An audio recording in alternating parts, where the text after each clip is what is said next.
একটা সময় সৈকত জুড়ে ছিল লাল কাঁকড়ার দৌড়ঝাঁপ, ছিল গভীর সমুদ্র থেকে ডিম পাড়তে আসা মা কচ্ছপের বিচরণ।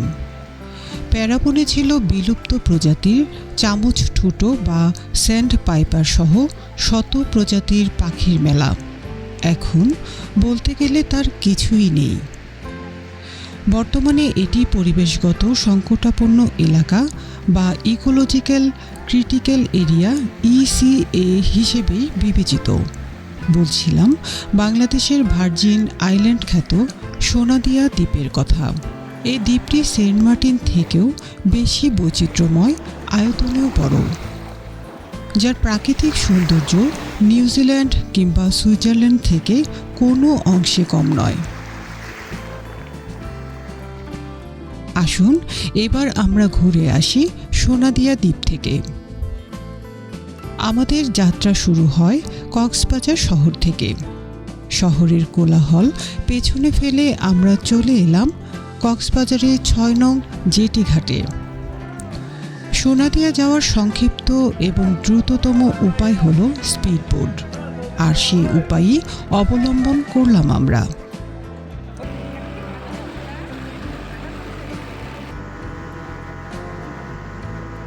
বাঁকখালী নদীর মোহনা পেরিয়ে যখন আমরা বিশাল বঙ্গোপসাগরের নীল জলরাশিতে পা রাখলাম, তখন প্রকৃতির এক অপরূপ সৌন্দর্য আমাদের সামনে উন্মোচিত হলো।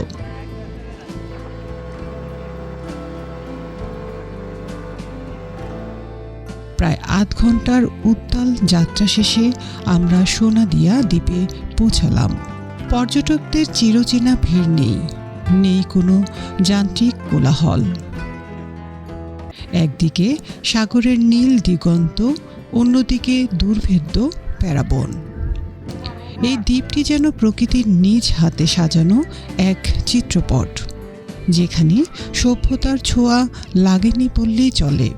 কক্সবাজার শহর থেকে ১২ কিলোমিটার দূরে বঙ্গোপসাগরের মোহনায় ছোট্ট দ্বীপ সোনাদিয়া।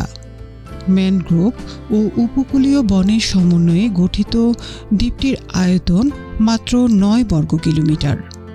জীববৈচিত্র্যে ভরপুর এই দ্বীপের উত্তর পশ্চিম দিকে প্যারাবন এবং পশ্চিম, দক্ষিণ ও পূর্ব দিকে সমুদ্র সৈকত। পর্যটন মৌসুমে যেখানে কক্সবাজার মানুষের ভিড়ে ঢাকা পড়ে, সেখানে সোনাদিয়ার এই বিশাল সৈকত যেন আমাদের একারই।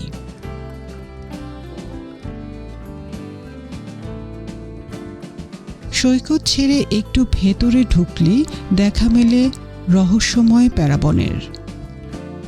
এই বনদ্বীপটিকে সামুদ্রিক ঘূর্ণিঝড় থেকে রক্ষা করার এক প্রাকৃতিক দেয়াল। প্যারাবনের গভীরতা যত বাড়ছে, নির্জনতা যেন ততটাই জেঁকে ধরছে আমাদের। আর এই নৈঃশব্দের মাঝেই দেখা মিলল এক অসাধারণ দৃশ্যের। কোনো মানুষের শাসন ছাড়াই যেন এই দুর্ভেদ্য বনের ভেতর ঘুরে বেড়াচ্ছে গরু আর মহিষের পাল। সোনাদিয়ার এই বুনো পরিবেশে তারা এক স্বাধীন জীবন গড়ে নিয়েছে। দ্বীপটি মূলত ২ অংশে বিভক্ত: সোনাদিয়া পূর্বপাড়া এবং সোনাদিয়া পশ্চিমপাড়া। জনবসতি মূলত পূর্বপাড়াতেই বেশি, আর পশ্চিমপাড়া একদমই নির্জন এবং বালুকাময়। পূর্বপাড়া মানুষের কোলাহলে মুখর। দ্বীপের প্রায় সবটুকু জনবসতি এই অংশেই। জোয়ার ভাটার ছন্দে বাঁধা এখানকার মানুষের জীবন। তাদের অতি সাধারণ জীবনযাপনে নেই চাকচিক্য কিংবা আধুনিক বিলাসিতা। দ্বীপটিতে এখনও শিক্ষার তেমন বিস্তার লাভ করেনি। শিক্ষার মান উন্নয়ন করা গেলে এই বিশাল জনগোষ্ঠীর ভাগ্য উন্নয়নের পাশাপাশি পুরো দ্বীপের চেহারাই বদলে দেওয়া সম্ভব। সোনাদিয়ার পূর্বপাড়ার সবচেয়ে বড় পরিচয় এর শুটকি। শীতের মৌসুমে দ্বীপের এই অংশটি যেন শুটকির রাজ্যে পরিণত হয়। কড়া রোদে শুকানো এখানকার শুটকি সারা দেশে বিখ্যাত। ভোর থেকে সন্ধ্যা পর্যন্ত ক্লান্তিহীন শ্রমে এখানকার মানুষেরা আগলে রাখে সমুদ্রের এই রূপালী দানকে। শুটকি শিল্প সামুদ্রিক মাছের স্বাদকে দীর্ঘ সময় ধরে রাখার এক প্রাচীন পদ্ধতি। প্রতি বছর শীত মৌসুমে এখানে শত কোটি টাকার শুটকি উৎপাদিত হয়। সমুদ্রের কোল থেকে আসা এই সম্পদই দ্বীপের মানুষের আয়ের প্রধান উৎস।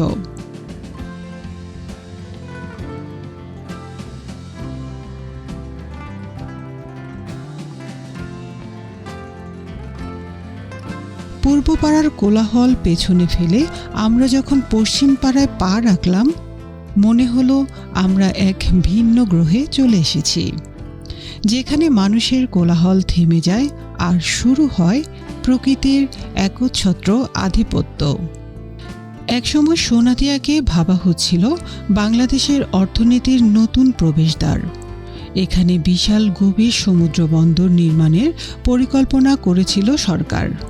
চীনের আগ্রহ আর বিলিয়ন ডলারের বিনিয়োগের হাতছানিতে সোনাদিয়া উঠে এসেছিল বিশ্ব ভূ রাজনীতির আলোচনায়। কিন্তু দ্বীপের সংবেদনশীল পরিবেশ আর আন্তর্জাতিক কূটনীতির জটিল সমীকরণে শেষ পর্যন্ত সেই পরিকল্পনা থেকে সরে আসে বাংলাদেশ। সোনাদিয়া একটি পরিবেশগত সংকটাপন্ন এলাকা।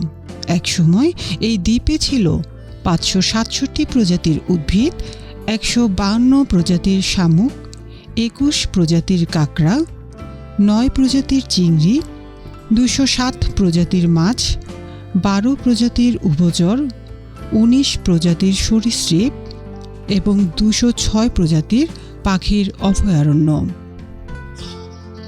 জলবায়ু পরিবর্তনের প্রভাব এবং পরিবেশ বিনষ্টের কারণে অনেক কিছুই বিলুপ্তি ঘটেছে।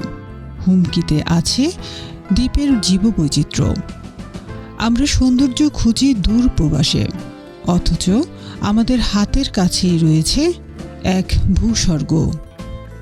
সোনাদিয়া ফিরে পাক তার চামচ ঠুটো পাখি, লাল কাঁকড়া আর সামুদ্রিক কচ্ছপ, কারণ দিন শেষে প্রকৃতিতে আমাদের পরিচয়। আর এই ভার্জিন আইল্যান্ডকে রক্ষা করার দায়িত্ব আপনার, আমার, আমাদের সবার। চাইলে আপনিও ঘুরে আসতে পারেন সোনাদিয়া দ্বীপ থেকে। আপনার জন্য রইল শুভকামনা। আমরা আবারও হাজির হব নতুন কোনো পর্বে, নতুন কোনো বিষয় নিয়ে। সে পর্যন্ত সবাই ভালো থাকুন। খোদা হাফেজ। বাংলাদেশ বেতার সবার জন্য, সবসময়, সবখানে।